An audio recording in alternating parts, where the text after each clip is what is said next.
¿Qué tal? Bienvenidos. Hoy vamos a meternos de lleno a analizar los diferentes tipos de activos que existen para poner a trabajar nuestros ahorros a través de la inversión. A ver, arranquemos con una idea que es fundamental. Aunque uno crea que no está invirtiendo, el dinero que tenemos guardado ya está en un activo, y lamentablemente podría ser el único que nos garantiza perder valor con el tiempo. Tener el dinero en efectivo, ya sea en euros o en dólares, significa que cada año perdemos cerca de un 2% de nuestro poder de compra. ¿Y por qué pasa esto? Bueno, por la inflación y porque los bancos centrales no paran de crear dinero. Así que no hacer nada, literalmente, nos hace más pobres. Entonces, ¿cuál es la solución? Bueno, la idea es movernos del efectivo hacia lo que llamamos activos reales. Hoy vamos a analizar varios de ellos: la renta fija, el sector inmobiliario, el oro, Bitcoin, los ETFs y las acciones de empresas. Perfecto. Pero antes de lanzarnos a ver cada activo, paremos un segundo. Necesitamos una especie de checklist, un marco de referencia para poder evaluarlos a todos por igual de una forma objetiva.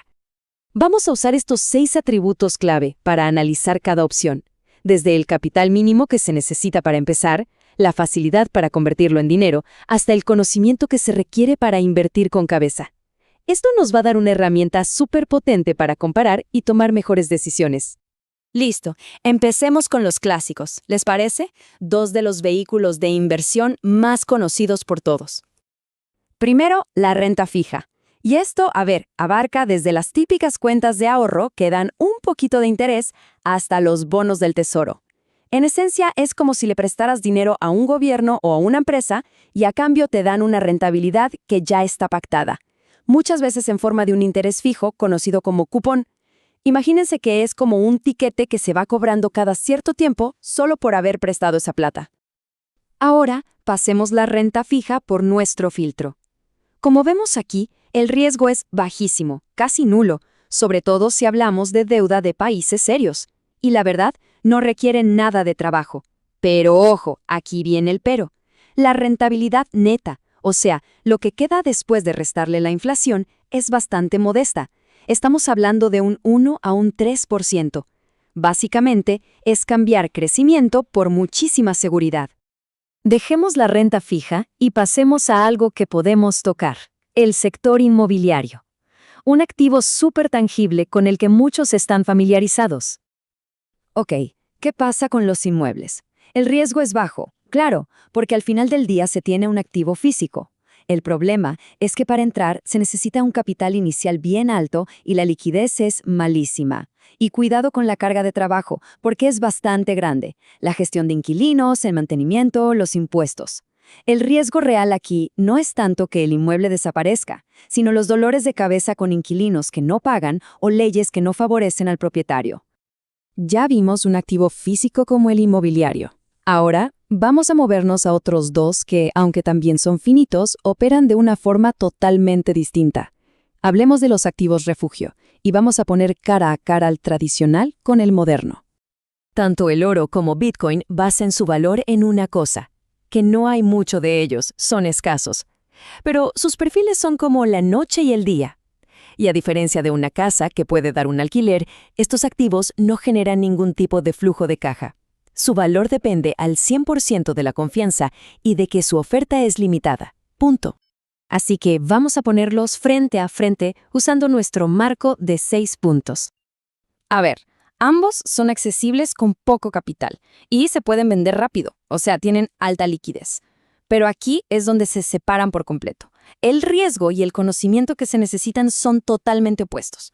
El oro, es de bajo riesgo, requiere saber poco, tiene milenios de historia respaldándolo. Bitcoin, en cambio, se considera de riesgo medio a alto y para invertir una suma importante, la verdad se necesita entenderlo muy, muy bien porque su valor es muchísimo más volátil. Y cuando miramos la rentabilidad histórica, la diferencia es abismal. Este rendimiento tan explosivo de Bitcoin viene de su adopción creciente y su escasez programada digitalmente. Pero, y esto es importantísimo, que haya pasado no significa que vaya a seguir pasando. El rendimiento pasado no garantiza nada en el futuro. El valor que tendrá Bitcoin a largo plazo sigue siendo una gran incógnita, y eso lo hace un activo súper volátil. Muy bien, para terminar, vamos a explorar las dos grandes maneras de invertir en la bolsa: la forma pasiva, a través de fondos, y la forma activa, eligiendo acciones una por una. Los ETFs son una opción súper popular para tener exposición a todo el mercado sin complicarse la vida. Piénsenlo así: en lugar de apostar por una sola empresa, se está invirtiendo en cientos a la vez, diversificando al instante. Y aquí viene lo más interesante: el riesgo, si se piensa a largo plazo, es bajísimo. De hecho, históricamente, si se invierte en el S&P 500 por un periodo de 15 años o más, la probabilidad de perder capital ha sido del 0%. ¡Cero! ¿Y por qué el riesgo es menor que en el sector inmobiliario? Simple. En lugar de poner todo el capital en una sola propiedad, aquí se diversifica entre las 500 empresas más potentes de Estados Unidos. Se diluye el riesgo de que a una sola le vaya mal. La otra cara de la moneda es seleccionar activamente empresas individuales, es decir, convertirse en socio de los mejores negocios del mundo. Este camino es sin duda el que exige más conocimiento. Hay que saber analizar negocios de verdad, a fondo. Pero claro, también es el que ofrece el mayor potencial de rentabilidad, porque la idea es concentrarse solo en las empresas excelentes, no en el promedio del mercado. Y esto ilustra a la perfección la disyuntiva: más trabajo y más conocimiento a cambio de la posibilidad de obtener rendimientos mucho más altos. No se trata de especular, sino de invertir en la calidad y el crecimiento a largo plazo de negocios excepcionales. Bueno, después de este recorrido por todas las opciones, ¿con qué nos quedamos? Si miramos esta tabla resumen, la conclusión es bastante clara. No hay un activo que sea el mejor para todo el mundo. La elección correcta va a depender del capital que se tenga, del tiempo que se piense mantener la inversión y, por supuesto, de cuánta volatilidad se esté dispuesto a soportar. La clave está en mezclar, en crear una estrategia propia que vaya con los objetivos personales. El objetivo no es encontrar un único ganador, sino entender el mapa completo para poder construir un portafolio a la medida del propio viaje financiero. La decisión al final es personal, pero ahora es una decisión informada.